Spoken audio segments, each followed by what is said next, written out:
Nací con un don. O, al menos, fue así como mis padres siempre se refirieron a ello. Personalmente, no lo llamaría un don, sino un saber. Una habilidad observacional, por así decirlo. Aún recuerdo cómo, por tanto tiempo, solía ver estas cosas, estos números, sin tener idea de qué significaban. Pero ahora lo sé. Creo que tenía 11 años cuando llegué a comprender lo que significaban. Veía televisión con mis padres cuando apareció un boletín en las noticias sobre una mujer en Oxford que había sido sentenciada por el asesinato de 17 personas. Conforme veía la grabación de ella siendo escoltada al juzgado, ahí estaba. El número 17 flotando justo por encima de su cabeza como un halo de malicia. En ese momento, me di cuenta de que estos números no eran aleatorios. Representaban personas. Cada número que veía significaba el número de personas que ese individuo mataría durante su vida. Vi al mundo de manera muy diferente luego de ese día. En un día normal, al caminar por la escuela y hacia mi casa, veía un mar de ceros y quizá algunos unos. A veces, podría caminar al lado de un sujeto por la calle y el número 3 flotando por encima de su cabeza me haría sentir intranquilo. En lo particular, nunca he conocido a nadie con un número más alto que 1, y siempre me convencía a mí mismo con que esos unos se debían a algún accidente o algo por el estilo. Nada tan siniestro como un homicidio. A medida que crecía, los números permanecieron consistentes. Cuando al fin les conté a mis padres sobre mi clarividencia, acordamos que lo mejor sería mantenerlo entre nosotros.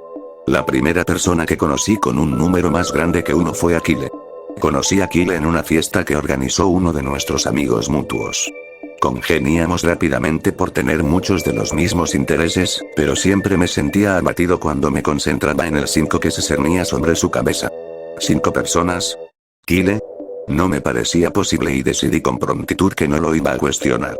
Después de 3 meses de amistad, me desperté una mañana ante cantidad de mensajes en Facebook.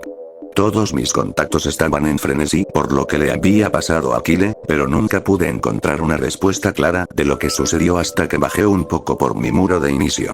Aquile había ido a una fiesta con su novia, Andy.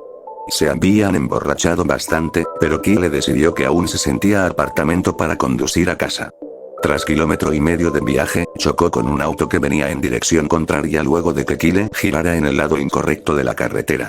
Las publicaciones decían que el accidente fue bastante grave, y que su novia murió al instante. Por más sorprendente que era esta noticia, una parte de mí no podía evitar sentirse culpable. Había sabido que Aquile iba a matar a alguien, pero no pude haber sabido a quién o cuándo, ¿verdad? En tanto me seguía adentrando en las publicaciones, descubrí más acerca del auto contra el que Aquile se había estrellado.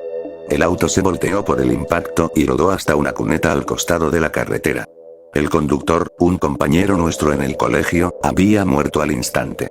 Sus 3 amigos, que eran sus pasajeros, murieron en el hospital por sus heridas críticas. 5 personas. Aquile asesinó a 5 personas esa noche. Y yo supe que iba a pasar. Cargué con la culpa de ese accidente por un largo tiempo.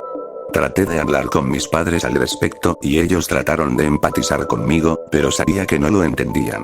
De hecho, fue muy difícil para cualquiera el entender por qué me estaba sintiendo de esa forma, hasta que conocí a Melanie. La mujer más hermosa que había visto.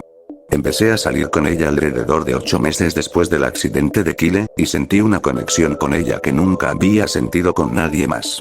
Fue la primera persona después de mis padres a la que le conté de mi don, y me sentí muy aliviado cuando no se asustó ni me dejó. Fue muy tierna y comprensiva conmigo. Tenía una gran curiosidad al respecto, acompañada de una reserva interminable de preguntas. Me sacó de onda cuando se me quedó viendo, ampliando la mirada, y me preguntó qué número se encontraba arriba de su cabeza. Ella era un 0.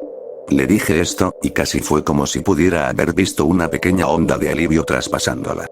Yo amaba todas las preguntas que me hacía, se sentía bien que finalmente fuera capaz de hablar con alguien al respecto y que estuviera genuinamente interesada en lo que tenía que decir.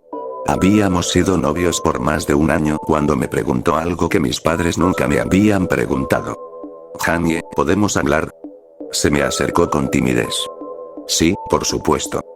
Pues, siempre he querido preguntarte esto, pero nunca pude encontrar el momento indicado porque siempre me pareció un tanto personal.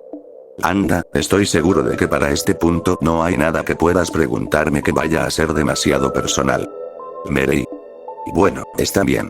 Lo que me preguntaba es, cuando te ves en el espejo, ¿hay algún número encima de tu cabeza? Alzó la mirada con curiosidad. Sus grandes ojos verdes estaban fijados en mí. De hecho, sí. Cuando me veo en el espejo, puedo ver el número 13, le dije, agachando la cabeza. Oh por Dios, murmuró mientras daba un paso hacia atrás. ¿Hablas en serio? No, obvio que no, contesté, incapaz de contener la sonrisa que crecía en mi rostro. Soy un cero, al igual que tú. Melanie y yo nos casamos hace poco más de 2 años, y, hace un par de días, recibimos nuestro primer bebé a este mundo. Una bebé hermosa y saludable, Elizabeth. Nunca he experimentado un amor similar al que siento cuando contemplo su rostro encantador. El sentimiento que se abulta en mi pecho cuando su manita se enrosca en mi dedo es como ningún otro. Noto más y más como mi esposa se enamora de nuestra hija cada vez que la carga. No sé cómo decírselo. No sé cómo decirle que, cuando veo a nuestra bebé dulce y perfecta, siento que mis entrañas se tensan por la culpa. Porque cuando veo por encima de su rostro encantador, veo el número 148,327. Tampoco sé cómo decirle que, el día que nuestra hija nació, el número de Melanie cambió de un 0 a un 1.